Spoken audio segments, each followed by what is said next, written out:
आज हम सब अरुण जेटली जी की शोक सभा में यहाँ पर आए हैं, श्रद्धांजलि सभा में यहाँ पर हम आए हैं। अध्यक्ष जी का भी फोन आया था, कहीं वो बाहर हैं, थोड़ी लेट आएंगे। अरुण जेटली जी की अगर हम बात करें तो पूरा दिन निकल जाएगा, तो हम उनकी जो जीवनी है उसके ऊपर पूरा प्रकाश नहीं डाल पाएंगे। वो इस देश के साथ साथ भारतीय जनता पार्टी के एक कर्मठ व्यक्ति थे, कार्यकर्ता थे और एक हमारा वो असासा थे। उनके जाने से देश और देश के साथ साथ भारतीय जनता पार्टी को बड़ा ही नुकसान हुआ है। उनके जीवन की अगर बात करें तो वो अपने यूनिवर्सिटी और कॉलेज समय में अखिल भारतीय विद्यार्थी परिषद में काम करते थे। वो कितने नेता के साथ साथ कितने अच्छे इंसान रहे हैं, वो रजत शर्मा जी ने अपने उस वाक्य में बोला था कि जब वो भी यूनिवर्सिटी में पढ़ते थे तो उनके पास देने के लिए यूनिवर्सिटी में फीस नहीं होती थी, और किस ढंग से अरुण जेटली जी ने उनको अपने साथ रखकर पढ़ाया और इस काबिल बनाया कि आज वो इंडिया टीवी के मालिक बने और देश के अंदर एक नामी ग्रामी व्यक्ति बने। और उन्होंने अपने शब्दों में अरुण जी के लिए ये बात कही। जिस ढंग से हमारी पिछली गवर्नमेंट के अंदर वो फाइनेंस मिनिस्टर रहते हुए उन्होंने वन नेशन वन टैक्स का जो एक परिभाषा दी, जीएसटी का जो एक उन्होंने हर व्यक्ति को, हर छोटे दुकानदार को 10 किस्म के टैक्स देने पड़ते थे, और उन्होंने वन नेशन वन टैक्स की एक बात की जिससे देश बड़ी आगे निकला, बड़ी तेजी से आगे बढ़ा। आज उनकी श्रद्धांजलि सभा में हम सब यहाँ पर उपस्थित हुए हैं। मैं अपने हमारे स्टेट के ex state president sir Sharma ji से कहूँगा कि वो अपने 2 वाक्य कहेंगे।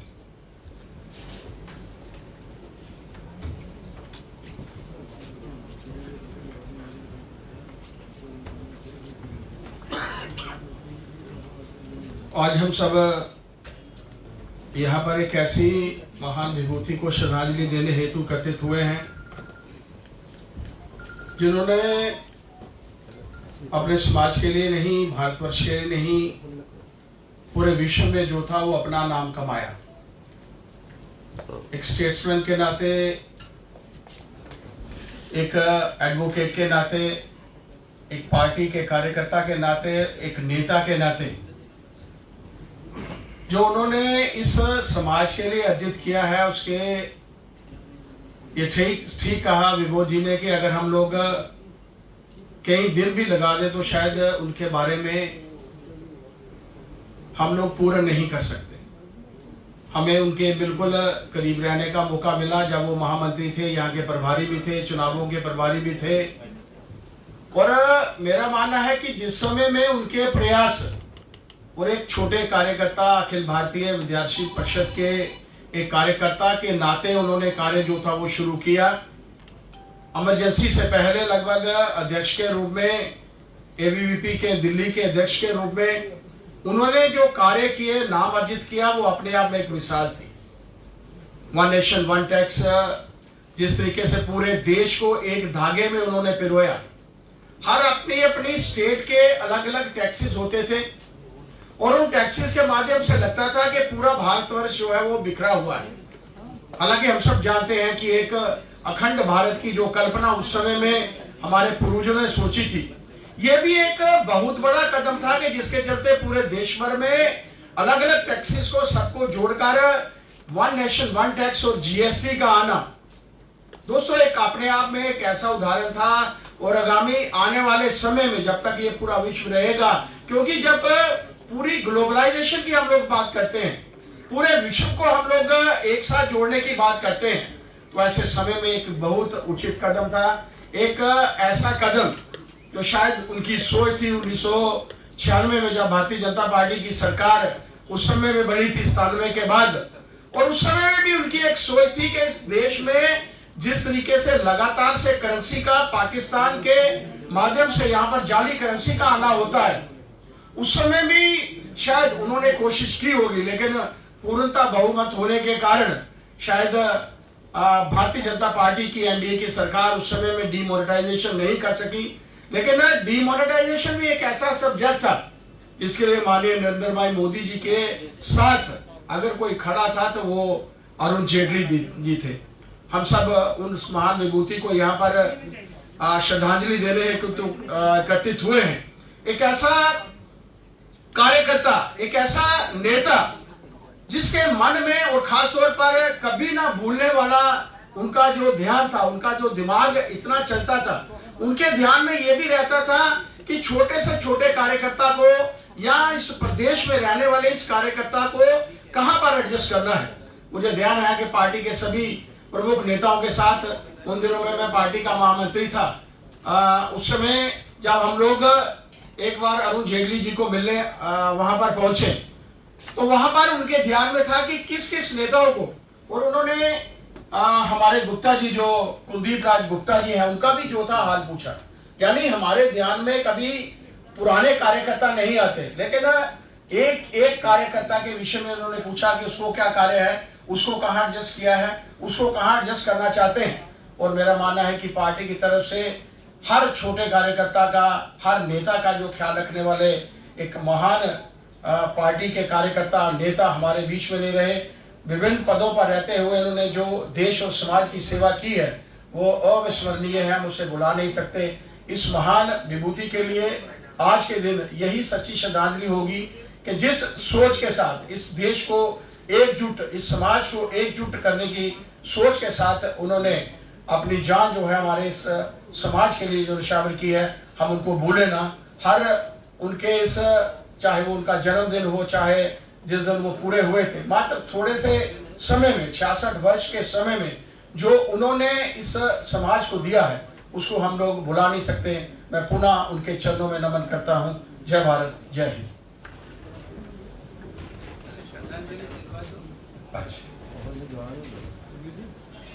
उनकी जीवनी में बाकी मेरे जो साथी हैं उनका प्रकाश डालने से पहले मैं अनुरोध करूंगा अशोक जी से, जुगल जी से, अशोक प्रिया जी से, शर्मा जी से, सुरेंद्र गुप्ता जी हैं, अजय भारती जी हैं, युधिष्ठिर जी हैं, श्याम जी हैं, हमारे मेयर बैठे हैं, चंद्रमोहन जी हमारे वाइस प्रेसिडेंट, असीम जी बैठे हैं, हमारे भैया अरविंद जी बैठे हैं, उसके साथ साथ मेरे सारे मोर्चों के अध्यक्ष, मेरे जिला के अध्यक्ष विनय जी बैठे हैं, हमारी महिला कार्यकर्ता बैठी हैं। सबसे अनुरोध है कि बारी बारी आकर पुष्प चढ़ाकर श्रद्धांजलि दें। हर की जगह हिस्स करना यार,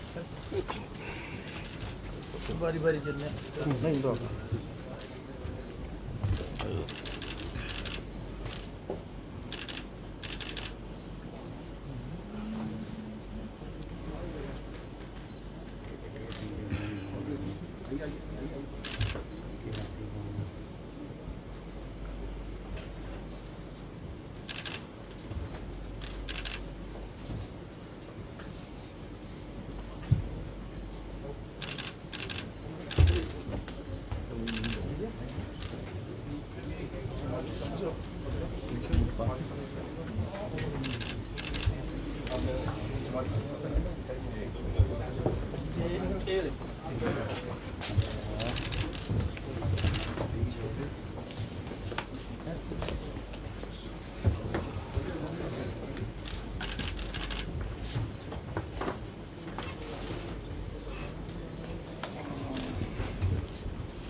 इन्हें आगे चलो आगे चलो।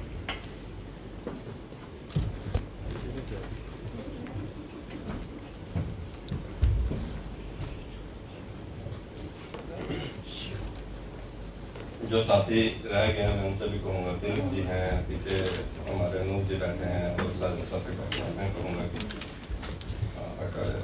श्रद्धांजलि दें।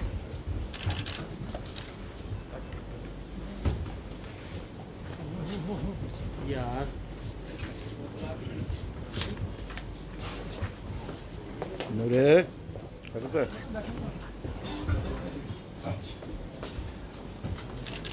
विद्यार्थी परिषद में अरुण जेटली जी के साथ हमारे पूर्व में अध्यक्ष माननीय अशोक जूलिया जी जो हैं उन्होंने बड़ा काम किया है, बड़े नज़दीक से उनको वो जानते हैं।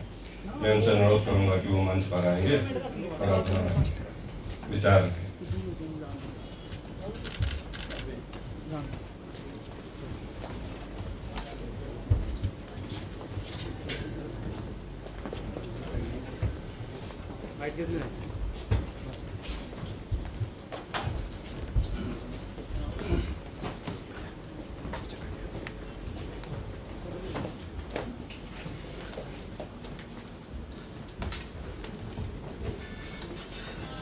आज इस स्वर्गीय वैद्य विष्णुदत्त जी का जो उनके नाम पर हाल बना है, इस हाल में एकत्रित भारतीय जनता पार्टी के सभी नेतागण, कार्यकर्तागण, भाइयों और बहनों,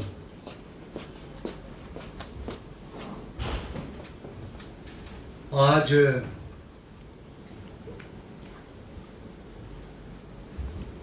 उस महान विभूति की बरसी मनाने हम एकत्रित हुए हैं,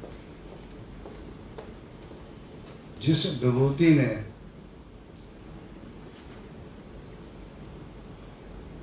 इस सरकार को बनाने में जितना योगदान दिया है, मैं समझता हूं कि उस विभूति को भूलने का तो सवाल ही पैदा नहीं होता। मैंने भी एक सहयोगी के नाते उनके साथ कार्य किया है।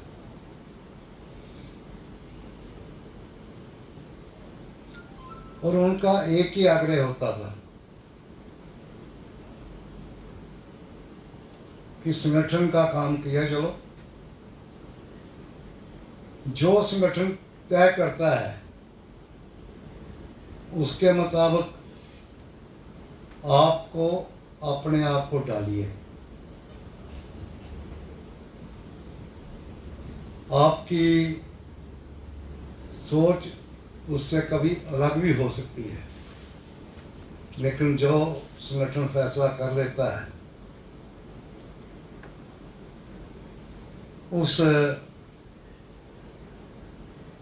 चीज को आगे बढ़ाने का हमारा कर्तव्य है। कर्तव्य नहीं, हमारा धर्म है।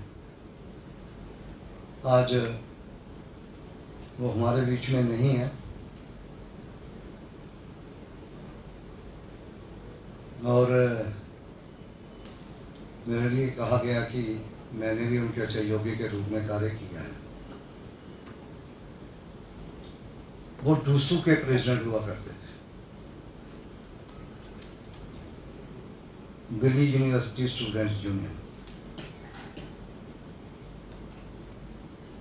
और उन दिनों में जम्मू कश्मीर में काम कार्य करता था और जम्मू यूनिवर्सिटी जो स्टूडेंट्स यूनियन थी, उन्होंने all India students leaders conference बुलाई थी। अरुण जी ने, उन दिनों वो डूसू के महामंत्री हुआ करते थे। और श्री राम खन्ना उन दिनों डूसू के अध्यक्ष हुआ करते थे।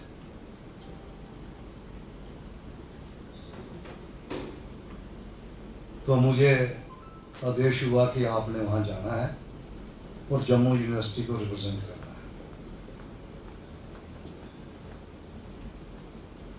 मैं उस आग्रह के साथ वहां पहुंचा। वहां पर जो हाल था उन दिनों, डूसू ने ऑल इंडिया स्टूडेंट लीडर्स जो कॉन्फ्रेंस बुलाई थी, उसमें लालू प्रसाद यादव भी थे और ऐसे अनेक लोग थे।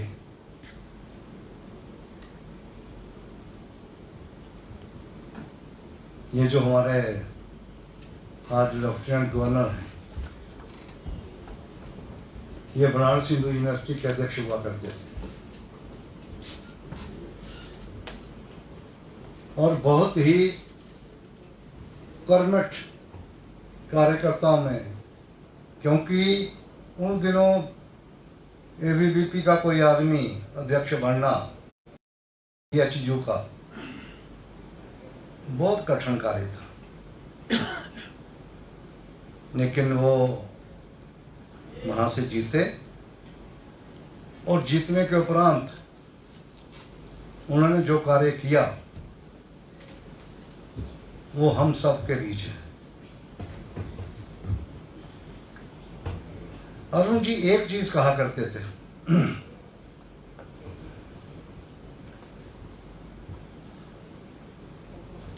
कि ये जो आप कहते हो ना कि मुझे कुछ नहीं बनाया, मेरे लिए संगठन ने कुछ नहीं किया, लेकिन आत्मचिंतन करो कि आपने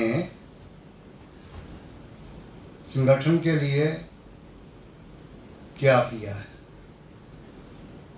जब इस चीज पर आप विचार करोगे तो ये जो दुविधा पड़ी हुई है दिमाग में,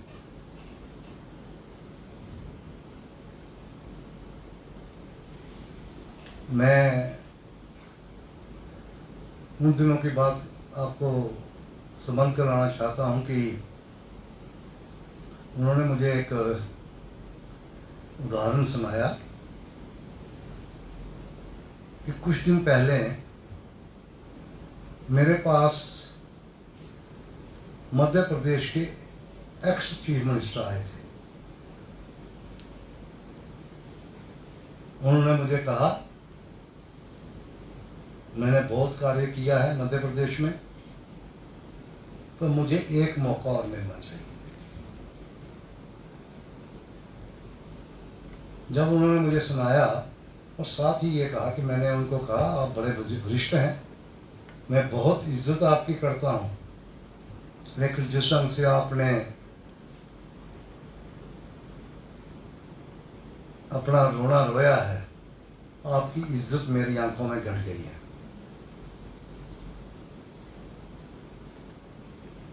यही बात मैंने अपने दिमाग में रखी और जब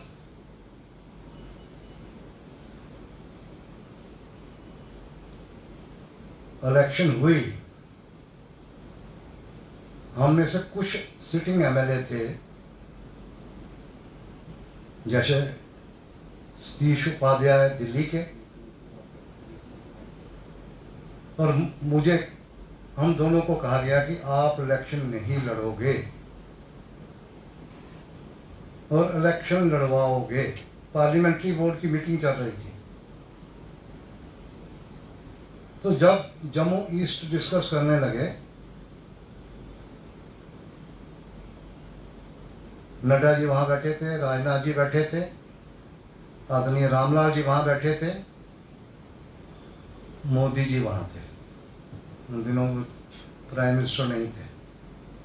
तो मुझे कहने लगे रामलाल जी कि खजूरिया साहब आप यहाँ से उठ जाइए, पार्लियामेंट्री बोर्ड की इस मीटिंग से हमने जम्मू ईस्ट डिस्कस करना है।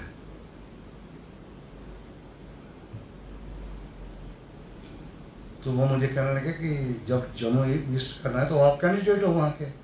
मैंने कहा, आपको किसने कहा कि मैं कैंडिडेट हूं? मैंने रामलाल जी आपसे, मैंने इलेक्शन लड़नी है। क्यों? मैंने कहा, मैंने नहीं इलेक्शन लड़नी है, आपने जो तय किया हो मेरे दिमाग में है, मैं समझ गया हूं, इसलिए मैं यहां से नहीं उठूंगा। अब उठा सकते हो मुझे? कहने नहीं, अब तो पार्लियामेंट्री बोर्ड में आपको बैठना है, क्योंकि आपने सीट ही नहीं मांगी, आप हो ही नहीं कैंडिडेट। तो ये चीजें हमने देखी हुई हैं। आज तो 2 मिनट में टेढ़ी च मरोड़ पाना शुरू हो जाते, संगठन संगठन संगठन। तो जिले कन्ने आखो कि इलेक्शन नहीं हो लड़नी, और छो जी, मेरा दादा है हा, मेरा परदादा है हा, मेरा फलाना है हा। मैं हाथ जोड़ रहा हूं, ये जो हालात चल रहे हैं ना हमारे, लोगों ने वोट मोदी जी को देने ही देने हैं। कोई दुनिया की ताकत मोदी जी को पीछे नहीं हटा सकती, लेकिन मोदी जी ने मैक्सिमम चेहरे चेंज कर देने हैं, ये मैं आपको बता रहा हूं। अब किसको करना है किसको नहीं करना है ये तो संगठन तय करेगा, मैं नहीं कर रहा हूँ। लेकिन मुझे लगता है मैं मोदी जी की स्ट्रेटजी जानता हूँ, पुराना जानता हूँ, उन दिनों से जानता हूँ जब बॉम्बे में मैं राष्ट्रीय कार्यकारिणी का सदस्य होता था। हमारी बैठक थी राष्ट्रीय कार्यकारिणी विद्यार्थी परिषद, तो ऐसे हम काट पास होते थे, प्रमोद महाजन जी, अरुण जी, सारे।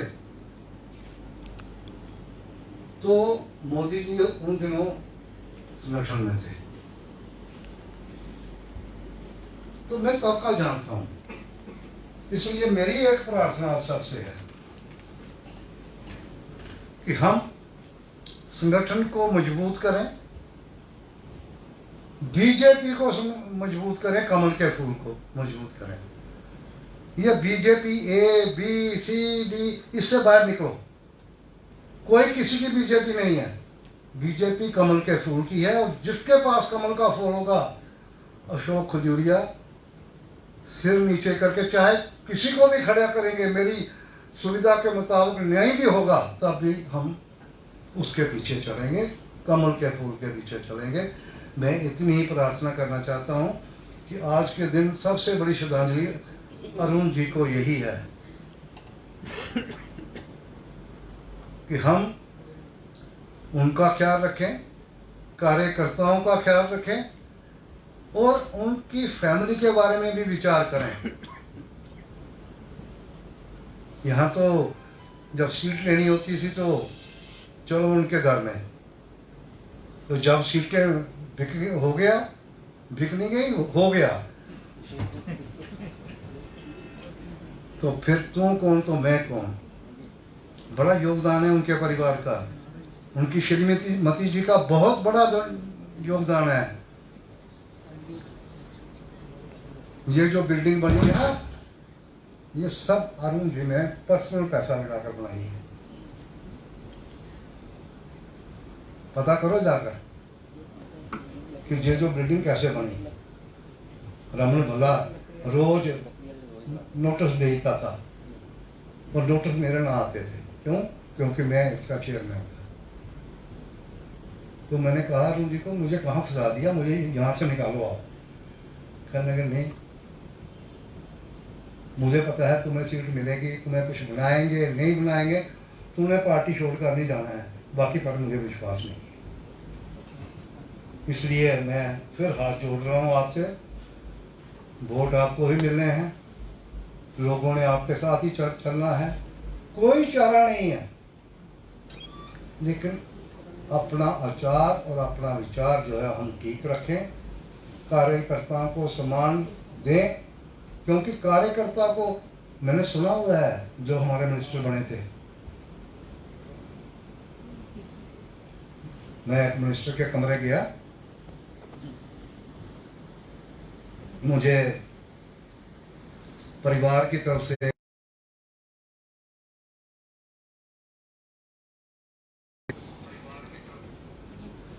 माननीय अशोक जी के विचार हमने सुने।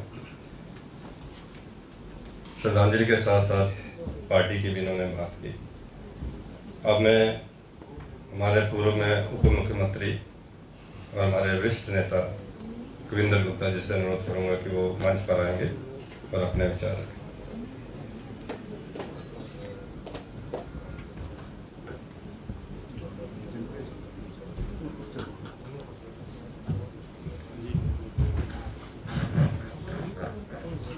आज की श्रद्धांजलि सभा में एकत्रित सभी हमारे वरिष्ठ नेता, कार्यकर्ता बंधु,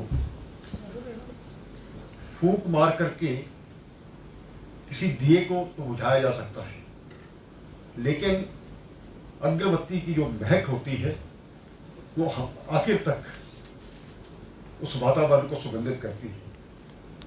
श्रीमान स्वर्गीय अरुण जेटली जी की शख्सियत इसी प्रकार से थी।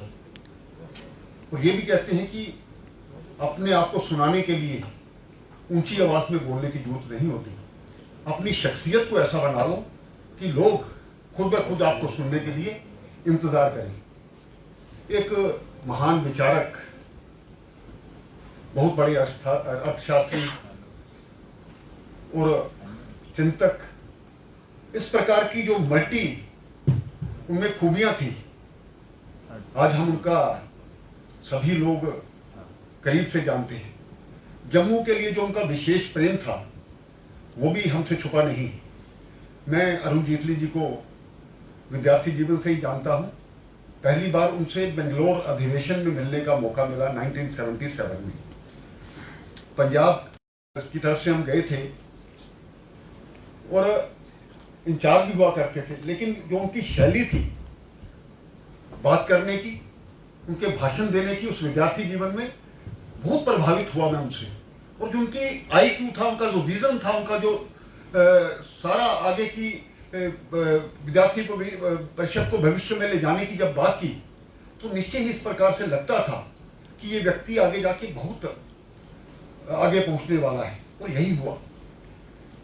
विद्यार्थी परिषद से चलते चलते दिल्ली यूनिवर्सिटी स्टूडेंट्स यूनियन के एक नेता के रूप में जो उभर करके आए। जो दिल्ली यूनिवर्सिटी का इलेक्शन रहता है वो पार्लियामेंट इलेक्शन से ही कभी प्रेस्टिजियस इलेक्शन होता है, और अरुण जेटली जी का इस प्रकार से जीतना कोई छोटी बात नहीं थी। उसके बाद जिन भी मंत्रालयों में वो रहे, हालांकि अटल जी की सरकार में उन्होंने अपने आप को प्रूव किया विभिन्न जगह पर रह करके। और जो भी ये भी कहा जाता है कि जो मोदी सरकार की जो टीम है उसमें अरुण जेटली जी का एक विशेष उनका रोल रहता था। उन्हीं की जो एक पॉलिसी होती थी उसी को पर हम वो सभी चलते थे। इस चीज को हमें समझना होगा। एक बार धारा 370 की जब बात होती है तो उस वक्त अरुण जेटली जी ने कहा, एम्स की बात उनके साथ हमारे कार्यकर्ता कर रहे थे, भाई एम्स क्यों आएगा आपके पास? आप ये भी चाहते हो कि डॉक्टर्स बाहर से आए। जो डॉक्टर बाहर से आएगा वो यहां रह करके 30 साल 35 साल 40 साल की वो सर्विस करेगा, उसके बाद वो ना तो वो यहाँ मकान बना पाएगा। इसलिए यहाँ पर अगर एम्स बन भी जाता है और उसी चीज को आगे ले जाते हुए धारा 370 का तोड़ना, इन सभी जो नेताओं का एक टीम वर्क था, वो वैसी वो जो सोच है वो सामने आई। साधारण कार्यकर्ता के प्रति भी चिंता करना।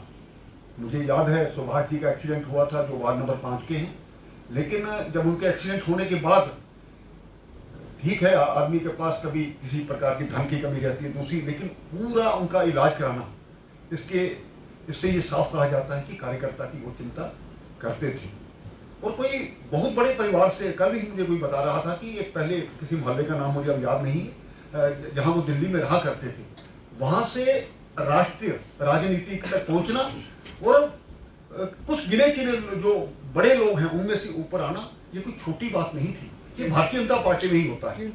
और कार्यकर्ता को ये समझना भी चाहिए कि उन्होंने जो कार्य किए हैं वो अपने आप में हर चीज का एक अपना महत्व है। हम सब मिलकर के जो उनके बताए हुए रास्ते हैं, हालांकि हमारे बहुत से ऐसे नेता, चाहे वो गोपीनाथ मुंडे थे, सुषमा जी थी, प्रमोद महाजन थे, अरुण जी छोटी एज में चले गए, 66 एज कुछ ज्यादा नहीं होती, लेकिन जो समाज की चिंता करते हैं उनको कहीं ना कहीं टाइम पे ना खाना, टाइम पे कोई काम ना होना, उससे सेहत खराब होना स्वाभाविक बात होती है। अरुण जी ने अपनी जो सेहत को, अपनी जो जिंदगी को इस देश के नाम, इस समाज के नाम, और आने वाली पीढ़ियां हमेशा, मैं जैसे पहले कह रहा था, अगरबत्ती की तरह वो हमेशा महकते रहेंगे। हम सब उनके बताए हुए रास्तों को आगे बढ़ाएंगे, इस प्रकार का संकल्प, यही उनके लिए सच्ची श्रद्धांजलि होगी। बहुत बहुत धन्यवाद। ठीक कहा कविंदर जी ने। श्रद्धेय अरुण जेटली जी ने अपना तिल जो है इस देश के लिए, इस मातृभूमि के लिए उन्होंने दिया। और NDA 2 में जब बनी तो वो बीमार थे और अभी उनको कहा गया, बड़ा कहा गया कि आप मंत्री पद ले लें, लेकिन उन्होंने कहा कि मैं इस कुर्सी के साथ इंसाफ नहीं कर पाऊंगा क्योंकि मैं बीमार हूं, और वो उन्होंने मंत्री, इससे उनके व्यक्तित्व का पता चलता है। हमारे माध्यम में हमारे मेयर चंद्रमोहन गुप्ता जी हैं, मैं उनसे अनुरोध करूंगा कि वो मंच पर आएंगे और अपनी बात रखेंगे।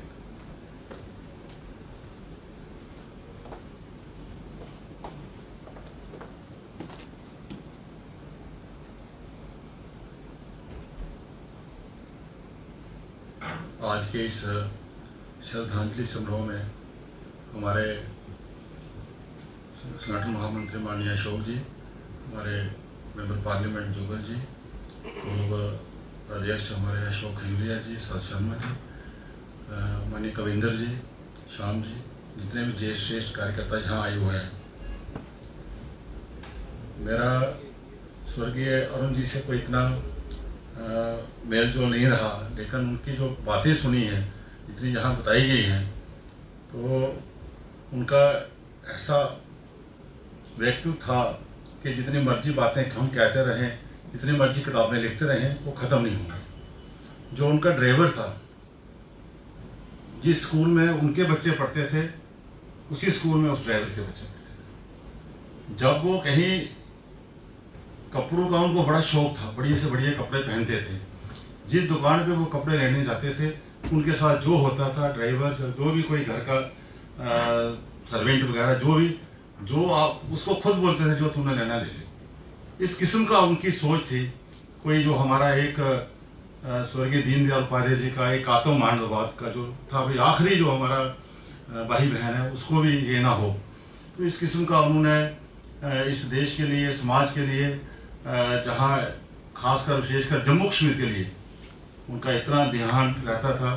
कई रैलियों में हमें उनसे मिलने का मौका मिलता था, इलेक्शंस में उनका पूरा यहाँ पे फोकस होता था। त्रिवेदी साहब जिस कह रहे बिल्डिंग के बारे में भी सारा, तो मुझे याद है वो कोई पिलावर से सतीश जी चुनाव लड़ रहे थे, तो वो गए हुए थे, तो मुझे सतीश जी ने बताया कि उन्होंने अपनी जेब में जितने पैसे थे सतीश जी के जेब में डाल दिए, मतलब ये नहीं कभी कोई गिन के दिए। इसी तरह वो अपना जो भी स्टाफ था, जो भी था, जिस तरह उनका एक सोच होती थी, हमने कभी किसी को कोई देना होता तो गिन गिन के 2 बार देते हैं इसको भी पैसे, तो इस तरह का उन्होंने अपने पूरे जीवन में उतारा था देश के लिए। महाभारती के चरणों में पूरा अपना, जब हमारी 2 सीटें रह गई थी, क्या हालत थी इस देश की पार्लियामेंट के अंदर, उन्होंने उस वक्त भी इस हमारी भारतीय जनता पार्टी को, हमारे संगठन को पूरी लगन और मेहनत के साथ आगे बढ़ाया।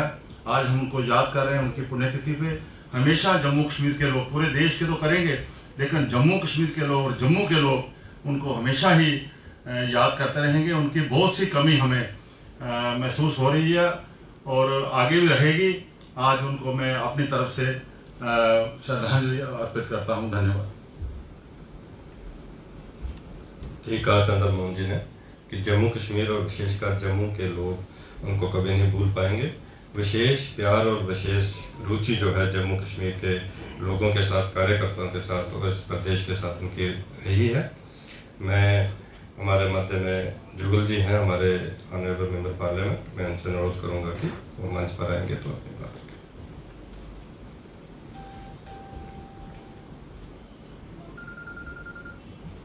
आज हम सब श्रद्धेय अरुण जेटली जी को श्रद्धांजलि दे रहे हैं, उनको याद कर रहे हैं। साथियों, हम सब जानते हैं कि आज से 1 वर्ष पूर्व वो हमें छोड़कर, इस संसार को छोड़कर चले गए। सब लोगों ने अपनी अपनी बातें कही हैं, लेकिन मुझे लगता है कि जितने भी हमारे राष्ट्रीय नेता हैं, उन सब में से अगर जम्मू कश्मीर की चिंता करने वाले कोई व्यक्ति थे तो वो अरुण जेटली जी थे।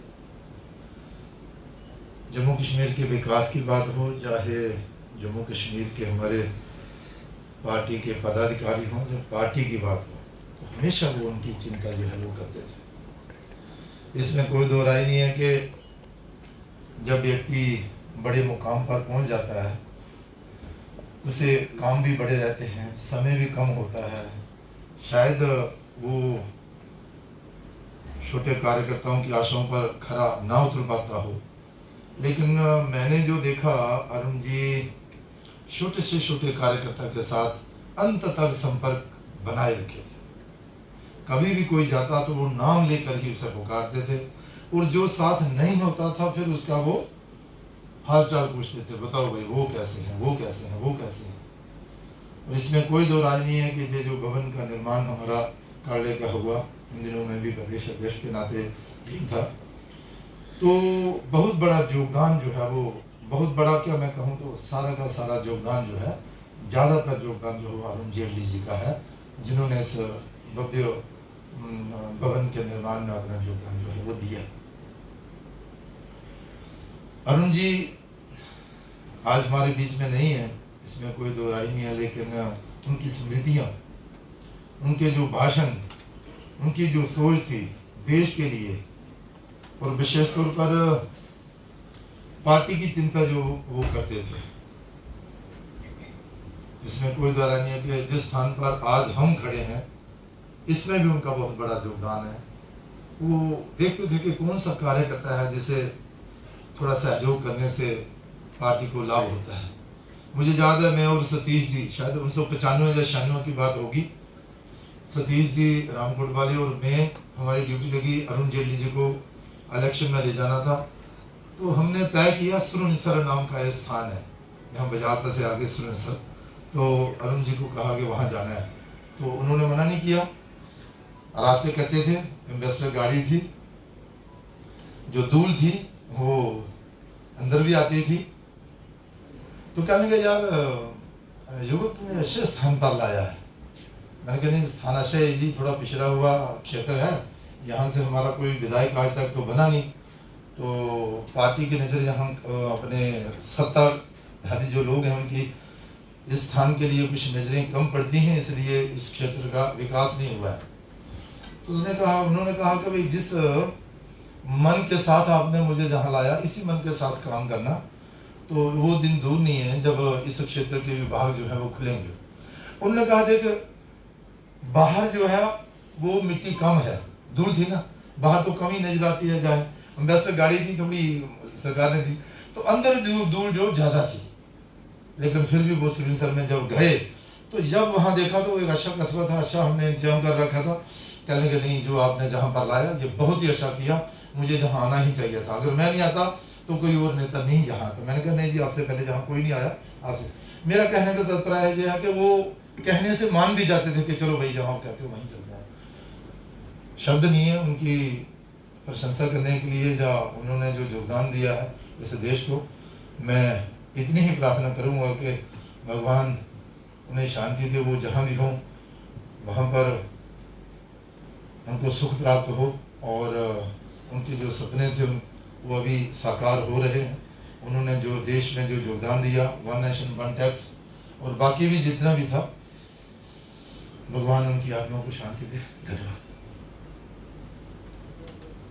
जुगल जी ने अपनी बात रखी। मैं अंत में माननीय अशोक जी से अनुरोध करूंगा कि वो मंच पर आएंगे और अपने विचार रखें।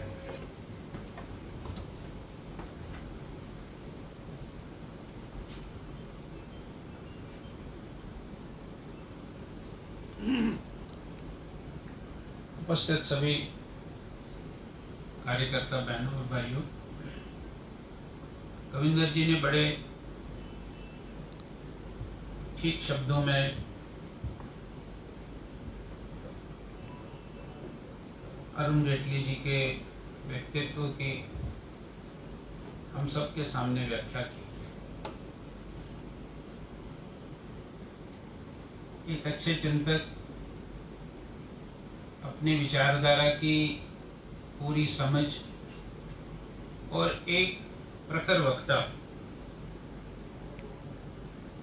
पार्टी में कार्यकर्ता अधिकारी बहुत सारे होते हैं, होने भी चाहिए, लेकिन ये जो विशेषता है कि विचारधारा के साथ पूरा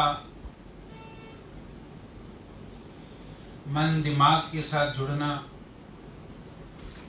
विषयों का ठीक आकलन करना और फिर विषय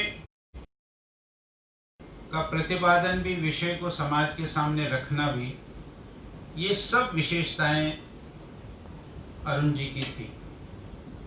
कहीं भी किसी भी इंटेलिजेंसिया के सामने आपको विषय रखना हो तो हम लोग भी कहते थे कि कौन चाहिए, तो अरुण जी चाहिए। हमको ऐसा लगता था कि जो भी विषय हम देंगे, अरुण जी इस विषय को इन सब के सामने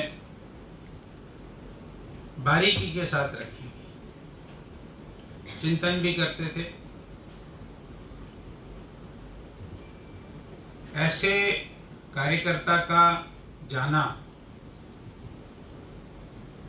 ये पार्टी के लिए बहुत बड़ी हानि होती है, नुकसान होता है।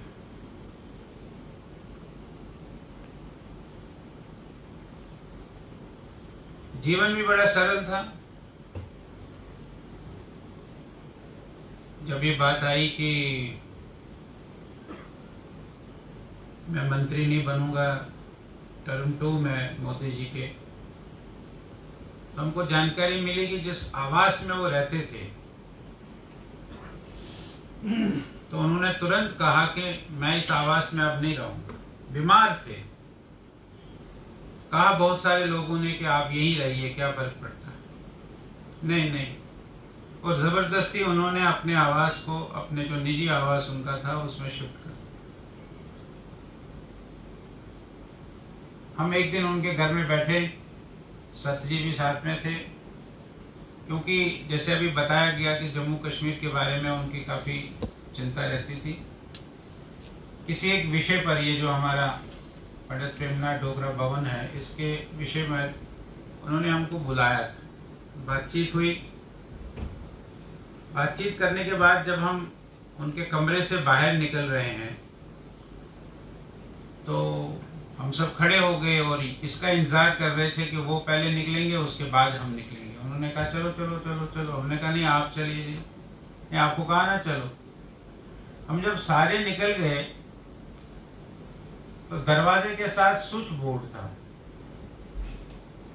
हम जब निकल गए तो उन्होंने वो सारे लाइटें, पंखे बंद करके फिर वहां से निकल गए।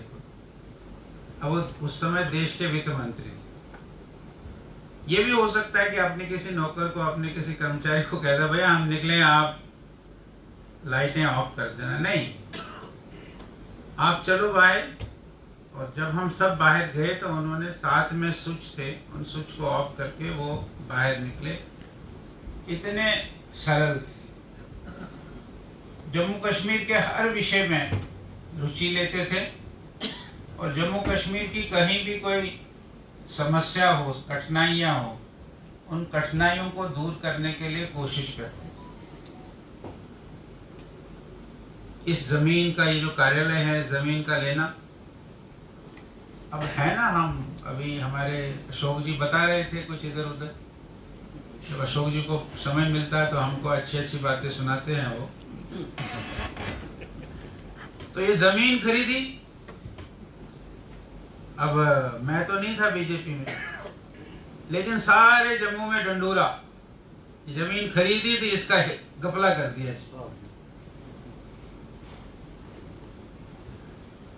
अब ये आदत है लोगों की कि भाई किसी ने अपने अपने 4 पैसे भी लगाए होंगे, उसका उसको नहीं रहता है। उसने जो हो जी जमीन खरीदी, इसमें बड़ा घपला हो गया जी, इतनी की खरीदी और इतना दिखा दिया। अब ये समस्या, इसमें क्या करेंगे। और उसमें फिर कहीं ना कहीं अरुण जी को भी जोड़ना, इतनी घटिया सोच हमारी हो सकती है।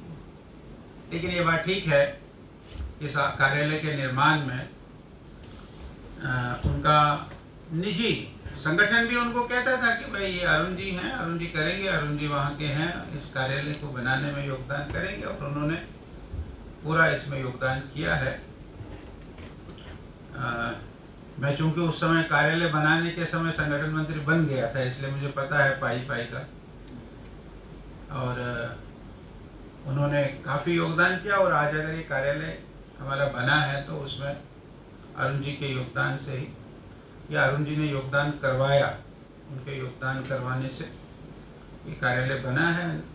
ठीक है, हम सब लोगों ने भी अपनी यथासंभव, हमारी जो ताकत थी, हम लोगों ने भी सहयोग किया तो ये कार्यालय बना। लेकिन एक मैक्सिमम पोर्शन उस सारे कार्यालय का अरुण जी की और उससे ही हुआ। और जैसे मैंने कहा कि पंडित प्रेमनाथ डोगरा भवन का भी वो कुछ अच्छा करना चाहते थे। बदकिस्मती से हमारे ही यहाँ थोड़े रोडे अटकते हैं, उस समय थोड़े रोडे अटक गए। अगर नहीं तो उस समय ओके हो गया होता तो उसका भी आज थोड़ा जीर्णोद्धार हो गया होता। लेकिन पेच हम लोग ही अटकाते हैं, तो हम लोगों ने पेच अटकाए और उसके कारण वो काम रुक गया। अब होगा कि नहीं होगा, अब तो वो और भी रुक गया। क्योंकि पहले लड़ाई उनकी और हमारी थी, अब लड़ाई उनके अंदर है। एक लड़ाई उनके अंदर है, एक लड़ाई हम है। तो अब कितने फ्रंटों पर लड़ेंगे, तो क्या बनेगा उसका कोई अभी आज की डेट में नहीं कह सकते हैं, लेकिन हम तो ये इच्छा करेंगे कि वो भी एक अच्छा, क्योंकि पंडित प्रेमनाथ डोगरा जी का स्थान है, वो स्थान भी अच्छा भव्य बने और यादगार बने। भव्य बने या न बने, वो यादगार बनना चाहिए। ऐसी हमारी भी उस भवन के साथ इच्छाएं जुड़ी हैं। और अरुण जी को, उनके व्यक्तित्व को, उनके विचार को, उनके सरलपन को और उनके जम्मू कश्मीर के साथ उनका जो जुड़ाव है, आज हम उनको याद करें। हमारे लिए भी कमी आई है, लेकिन हम सब मिलकर उनको आज याद कर रहे हैं, उनको श्रद्धांजलि देते हैं। उनकी आज पहली बरसी है, तो उनकी इस बरसी पर मैं भी अपनी ओर से और अपने संगठन की ओर से उनको श्रद्धांजलि देता हूँ। ओम शांति। हमारे जो कार्यकर्ता सुनील जी से लेकर हमारे जो साथी बाद में आया, मैं सबसे अनुरोध करूंगा कि वो श्रद्धांजलि जो है वो खुशी के साथ श्रद्धेय अरुण जेटली जी को दें।